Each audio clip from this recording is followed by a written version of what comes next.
to talk, this part is what I call the beauty of it. Maybe we're not supposed to talk about the excellent, the wonderful qualities of meditation, because indeed it's a long slog from learning the basic techniques, learning the basic habit of meditation, to fully experiencing the fruits of actual meditation. Other than that's just some quiet time in the day, which is good for any of us to have. For me, this took many, many years, but not because it had to take that long, but because I was not doing it right, although I thought I was. That's the big problem, my own mind. But if you've ever learned to play an instrument or learned to type on a typewriter, it's no different. We have to practice, and practice is not meditating, at least for the most part. For anything worthwhile, there's a ticket price, call it an ante-in or a paying of the dues, all of which are about just learning the habit, building the basic muscle memory that we need to meditate properly. If we don't want to do it, or if we can't do it right now, if we don't feel like it, if we don't learn that, then the door to meditation remains closed to us. But, every activity requiring practice is just like this. Playing an instrument, learning any trade, there's a certain amount of muscle memory that has to be acquired, and it's tedious and boring. If you can't get past that, you're just never going to learn to play music if you're like a musician. For myself, I've fussed around at the doorway to meditation for decades, literally decades, before I figured out a way that I could stand to enter it. This was my bad. It's not the fault of anyone but myself. The biggest problem is that I assumed all that time that I already knew what meditation was, when by definition, that was what I was there to learn. I didn't know what meditation was. I didn't have any idea because I had never experienced it. And I'm not the only one that's gone through this, thinking they know when they don't. So what I'm saying is that it's necessary to learn the technique, to build the habit.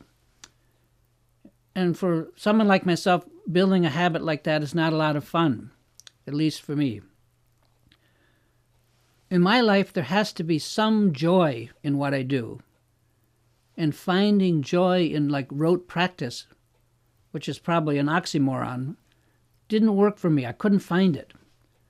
Practicing, building the habit of meditation is a great barrier, kind of a guardian on the threshold of real meditation for many of us. And it kept me out of it for a long, long time. This is probably why I keep suggesting here that we supplement our on-the-cushion practice time with post-meditation practice, with something that we do each day that requires concentration and focus, something that we not only can do, but hopefully that we like to do, or even love to do, or are enthused about. That's the ticket. Then we can have that missing ingredient of joy or enthusiasm that we may not find just when we learn something, like the technique of meditation. Has to be learned. The very greatest Mahasiddhas from the past, from India and Tibet, all seem to agree that many short sessions of practicing meditation techniques are recommended rather than some long grind that we force ourselves to do. In fact, they cite sessions as short as the time it takes to take a sip of tea. That's a practice session. And they say that by forcing practice, by making ourselves do it when we don't feel like it, we run the risk of staining that experience of meditation with our effort, with our disappointments and just even exhaustion. That stain is hard to remove. As far as I know, only joy can remove it. So we have to be careful not to force ourselves, lest we ruin the whole experience for ourselves. So it's a bit of a catch-22. There's a hurdle for most of us at the beginning, this learning, or it's at least a speed bump in the road. A good question is, how do we find joy in rote practice? I'm sad to say that I practiced meditation technique for 31 years. Think about that. That's 3 decades. And I still never got the real hang of it. Looking back, this was a huge disappointment for me that I rubbed in over and over and over, because I knew this wasn't what it should be.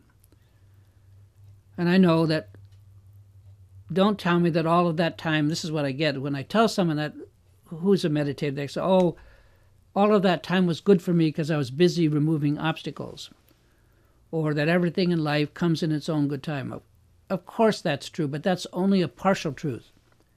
It's quite clear to me that aside from thinning out my obscurations over all that time, 3 decades, that had I had a proper understanding, I could have learned to meditate in fairly short order, especially if I would have realized that meditating was so clarifying and that the joy, having some enthusiasm for it, was key.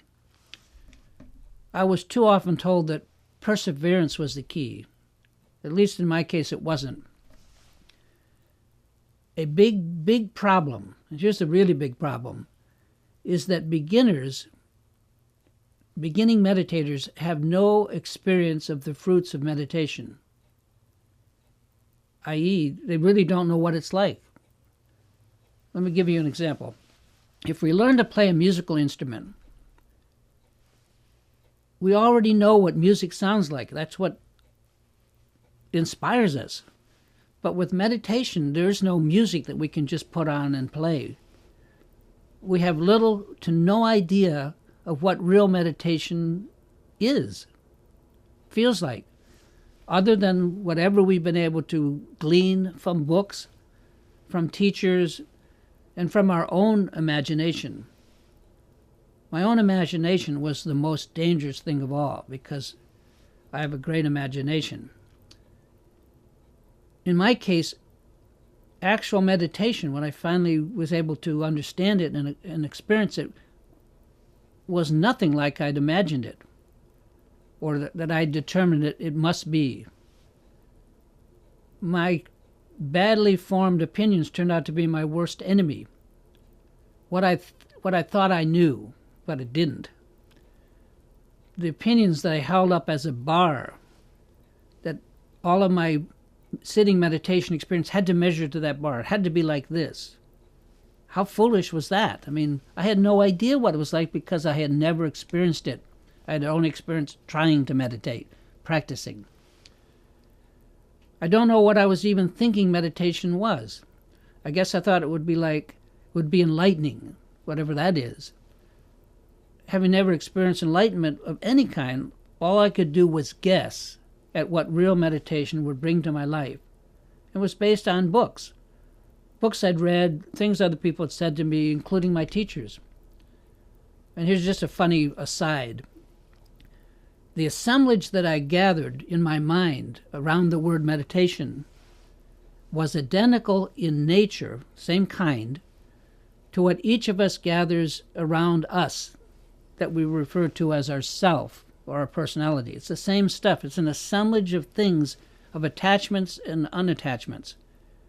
But there was no reality to it whatsoever. I mean, nothing, I didn't know what I was talking about.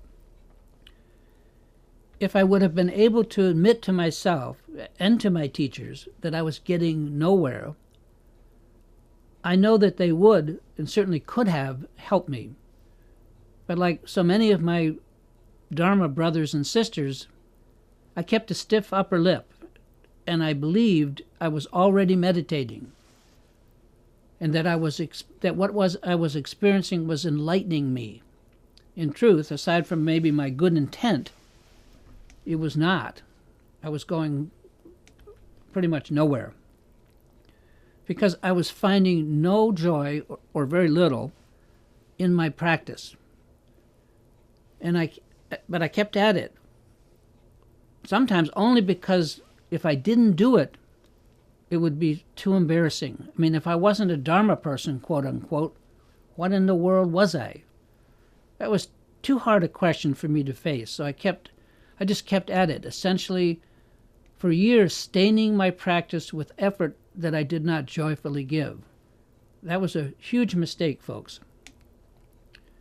Anyway, after 31 years of practicing, one summer while I was attending a 10-day intensive on what's called Mahamudra meditation, I finally understood. I got a little glimpse that working with the mind did not need to be something that was always in the future for me, someplace for me to get to, some like pie in the sky idea that I'd been floating, but rather it could be something that I could do right now and here.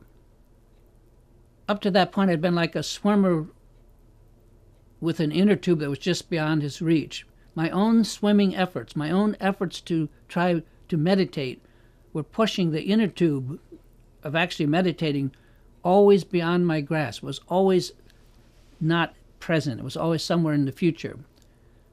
When all I had to do was find a way not to make this tiresome effort, and things would have just worked out. Anyway, at that point, I finally was onto something.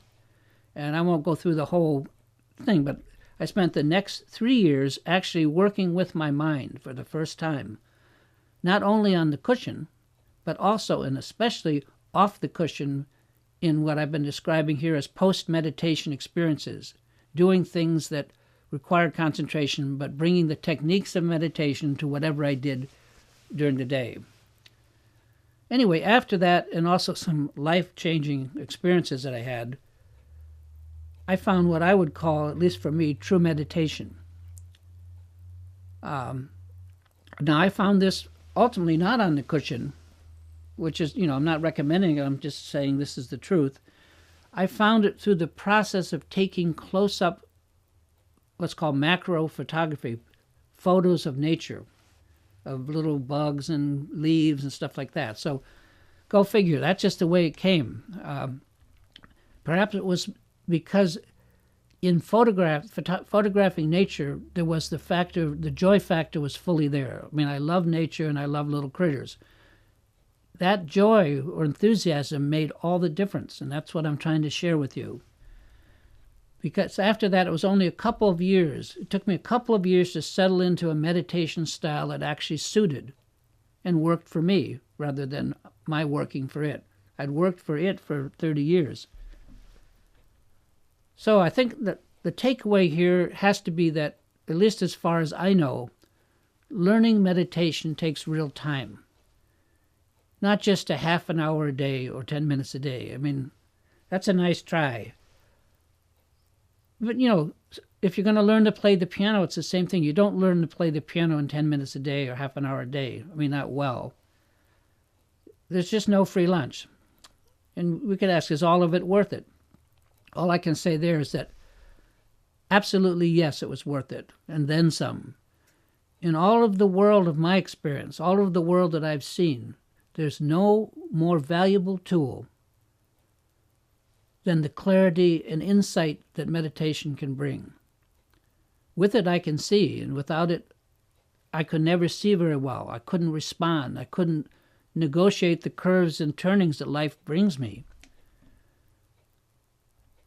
I hope I made the point that real meditation, true meditation, cannot be taken by force of practice. But like so many things in life, only by love and true enthusiasm. We need to be aware that the process of learning the habit of meditation is not the same as meditation. It's just practice like any other form of practice. If we can keep that in mind, if we can apply the practice to something we love, the doors of meditation will open. If what we call meditation does not feel better than anything else, any other state that we know, then we're still practicing and not meditating. At least that's been my experience.